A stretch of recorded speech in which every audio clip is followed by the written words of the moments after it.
अभिषेक पूजन करते समय घर में आप पूजन कर रहे हैं, उस समय पर तुलसी को जल चढ़ा रहे हो, उस समय पर पीपल की पूजन कर रहे हो, उस समय पर बेलपत्री का पूजन कर रहे हो, उस समय पर आंवले का पूजन कर रहे हो, उस समय पर या कोई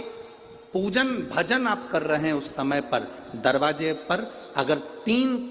सामने खड़े हो जाते हैं तो ये समझ लेना कि आपकी पूजा को भगवान ने स्वीकार कर लिया। कौन 3 है उसका स्मरण करिएगा। पहला,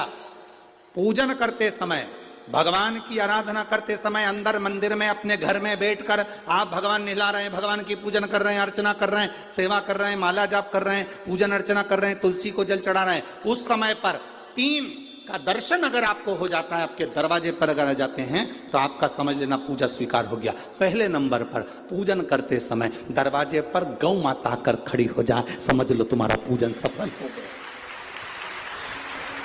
आप पूजन कर रहे हैं अंदर से, गाय रंभा रही है, आप पूजन कर रहे हैं अंदर से, गौ माता गौमूत्र कर रही है, आप पूजन कर रहे हैं अंदर से, गौ माता गोबर कर रही है, आप पूजन कर रहे हैं अंदर से, और गाय दरवाजे पर आकर खड़ी हो गई। तुम्हारी अर्चना में, तुम्हारी आराधना में, तुम्हारी साधना में गौ माता तुम्हारे सामने आकर खड़ी हो जाए। पूजन के समय पर अचानक आकर तुम्हारे द्वार पर, तुम तुलसी को जल चढ़ा रहे हो, तुम्हारे दरवाजे पर आ जाए। और मेरा विश्वास कहता है, यहाँ जितनी मेरी जीजियां बैठी हैं, यहाँ जितने मेरे जीजा बैठे हैं, ये मेरा विश्वास कहता है आपके साथ कभी ना कभी ये जरूर हुआ होगा, पूजन के समय पर गौ माता का दर्शन होता ही, ये मेरा विश्वास कहता है।